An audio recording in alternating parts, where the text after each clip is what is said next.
Hello everybody, welcome back to Great Northwest Weaponry. This is Thomas, and today we're taking a look at the Dickinson XXPA 12 gauge hybrid shotgun. This is a really cool gun, but before we get into too much about the gun, I should mention it's been a very long time since we've actually done a video on a modern weapon like this, or like anything really. We just haven't done a modern weapon video in months. This is actually the first time I've done one since I established the gun room and the new style of filming for vintage guns. Modern gun demos are not going to look like vintage gun demos. For one, there's not a lot of history to talk about, and they just don't really fit the aesthetic of that room. So these are largely going to be reviews with me talking about aspects of the gun in between shooting, and there will be a higher round count for these videos. At the end of the video, we'll be showing how to field strip and care for the gun for any who may be interested. But this thing is a beast. This is, well, really to describe how I found this, I would pose a question.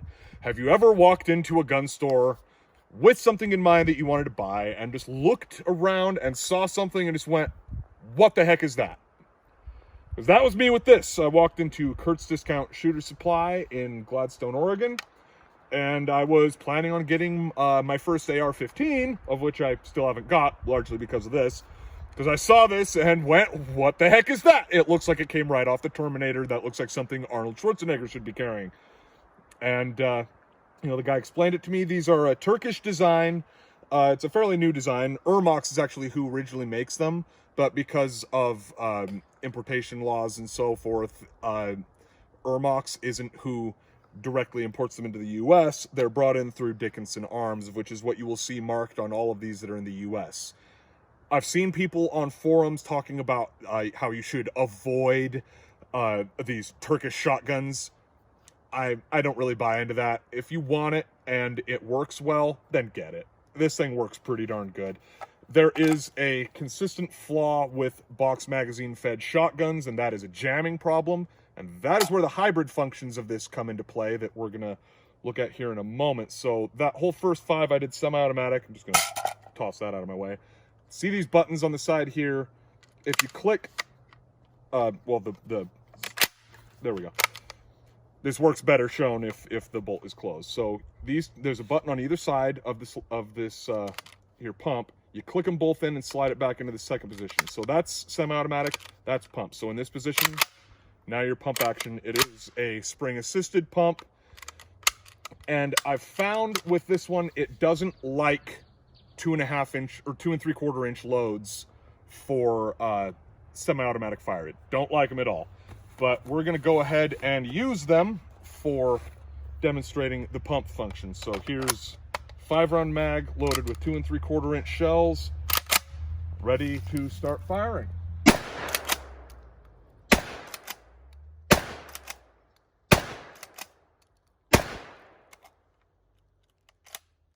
It stuck a little bit, and that is a common occurrence with these, but not a serious problem. There's 2 ways to extract the magazine. You can either grab this lever here and pull, or we'll reinsert the mag to show the other way. You can push down on this button here to unload. So that's 10 rounds down. I'm gonna do another 5. There's a few ways to drop the bolt. One easy one is just this here button right here. Bonk, ready to go. We're gonna do the first few shots through this pump, and then we're gonna switch to semi-automatic. I just kicked out a live round because I'm stupid.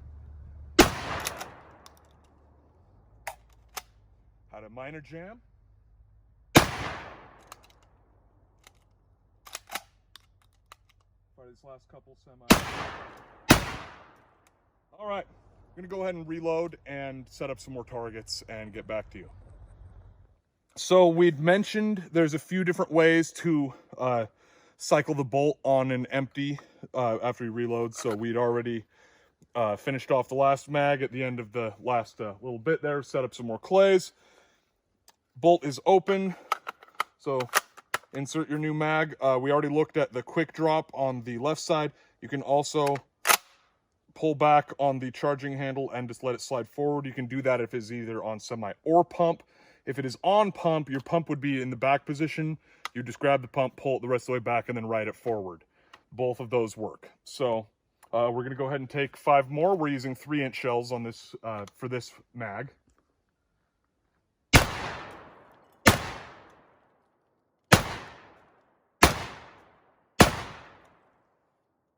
All right. Drop that one.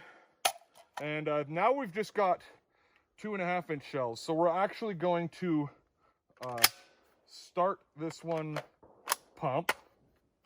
And the next mag, we're going to try and force a jam by using semi-automatic with these 2 3/4-inch shells. I think I may have said 2.5 just a minute ago, but they're 2 3/4-inch.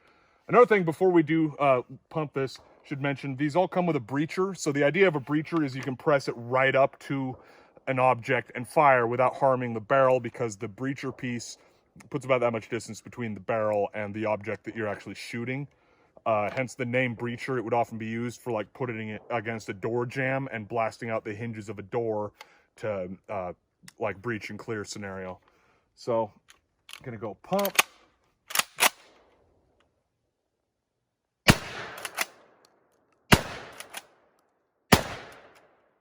Got a jam. And when you do have a jam, using the handle and the pump to assist while keeping it firmly braced against your shoulder usually will clear it, unless it is a really firm jam. And some of that could be from this gun not being shot much yet. There is a break-in period with new guns, and generally by the time you get to 500 to 1,000 rounds, it should be working very well by that point. Some people say you only need to put 200 through, but it really depends on the gun. But anyway, we shall proceed.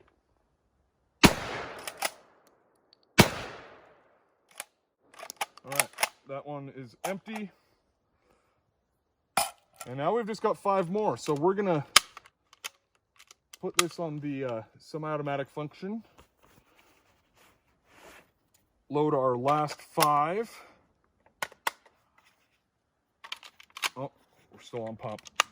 There we go. Wasn't wanting to ride forward fully. There we go. And we're still using a 2 3/4-inch shells, so I fully expect this to jam. Didn't fully cycle.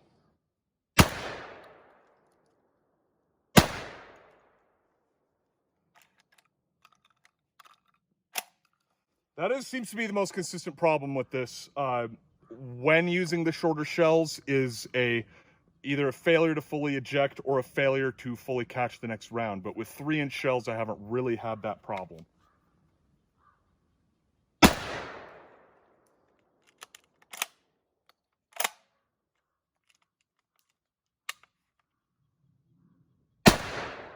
All right, that should be it. And again, it didn't cycle all the way because if it had, it would have locked open. So I believe it is a power thing. This is meant for 3-inch shells. So 2 3/4-inch shells just don't fully cycle the bolt. But if you're using what it's meant for, which is 3-inch shells, it really does work quite well. And yeah, it's a fun gun. I'm pretty happy I bought it. These really aren't expensive. $600 to $700 is what you'll see them go for.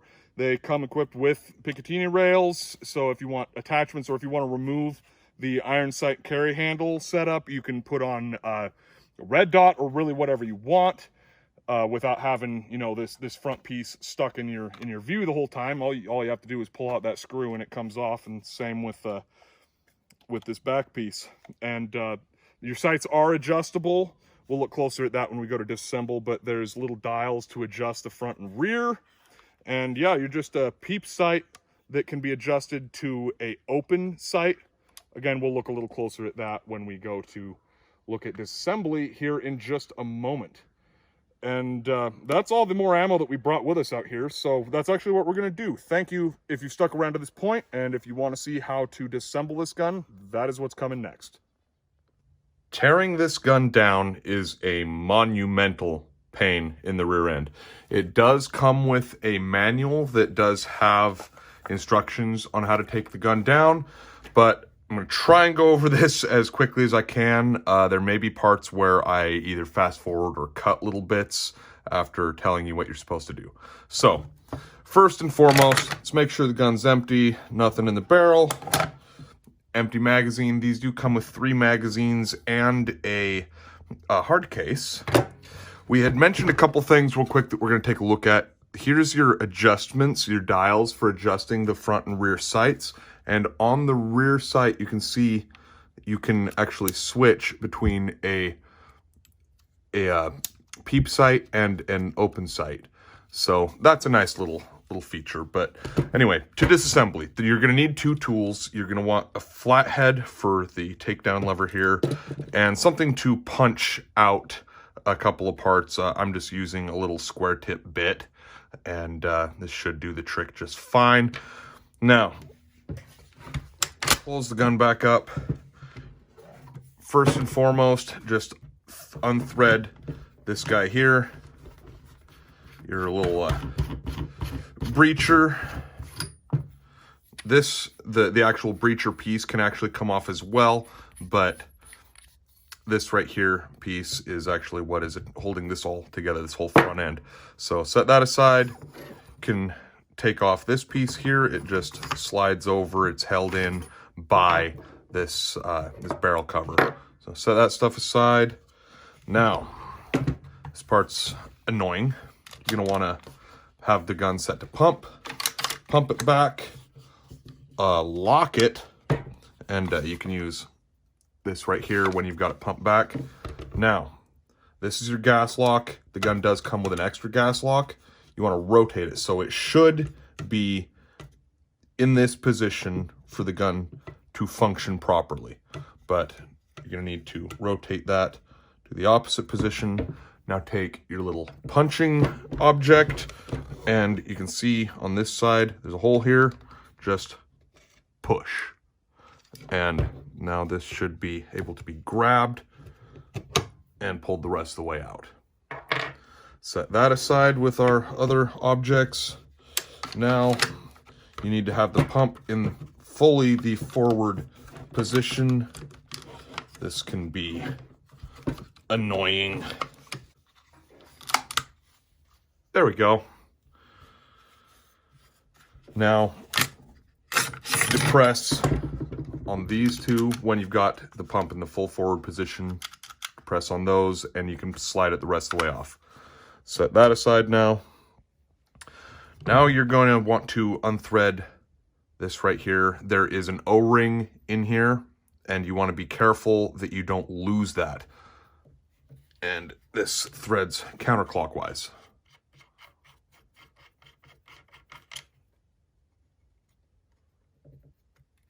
There's your O-ring. You want to make sure to keep track of all the multiple parts here. Okay. Next step, can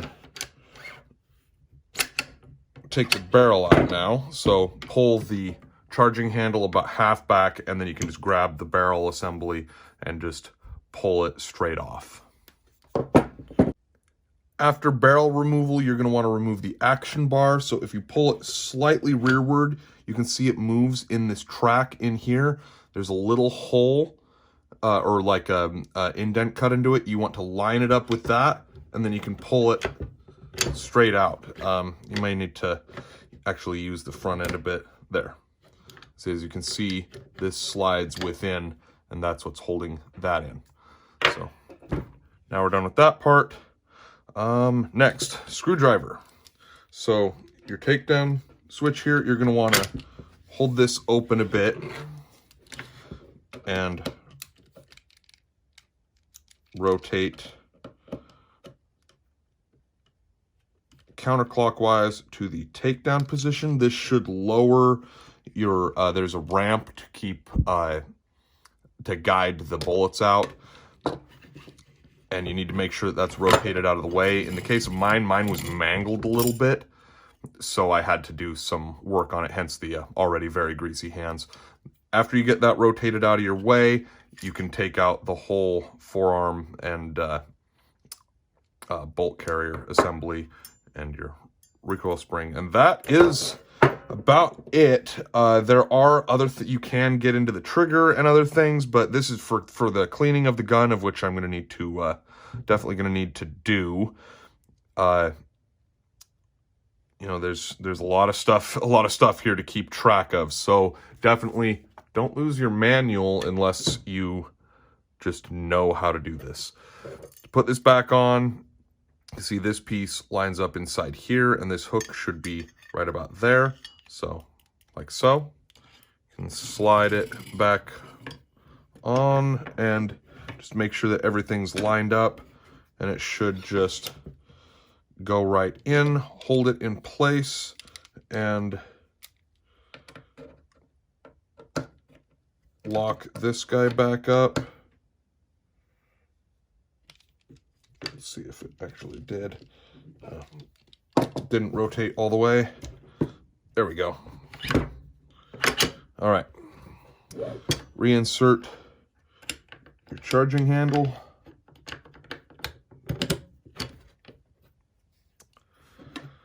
Now, you're going to want to, as you slide the barrel back on, of which this goes through here if you recall, and then this is going to need to line up inside here.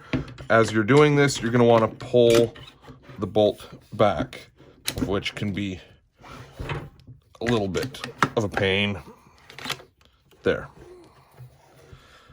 Now, take your O-ring that we held aside earlier, slide it back over here.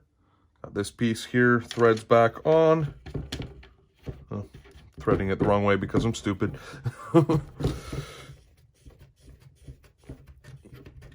Make sure everything's tight, and all of these moving parts should be lubed up prior to reassembly. Next, got the slide. Just put it back over the barrel, depress, and it should just go right back into place. You may want to pull back on the charging handle to reinsert the gas lock, and then rotate it back into place where it should be so that it fits inside this notch here. Now, got this end cap and part that you cinch back on the end for the breacher.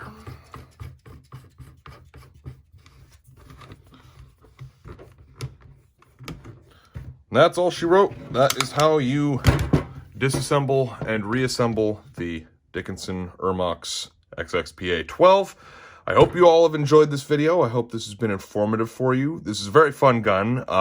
Bit of a pain to take apart and clean, but it is what it is. And yeah, anyway, I hope you all have enjoyed up to this point.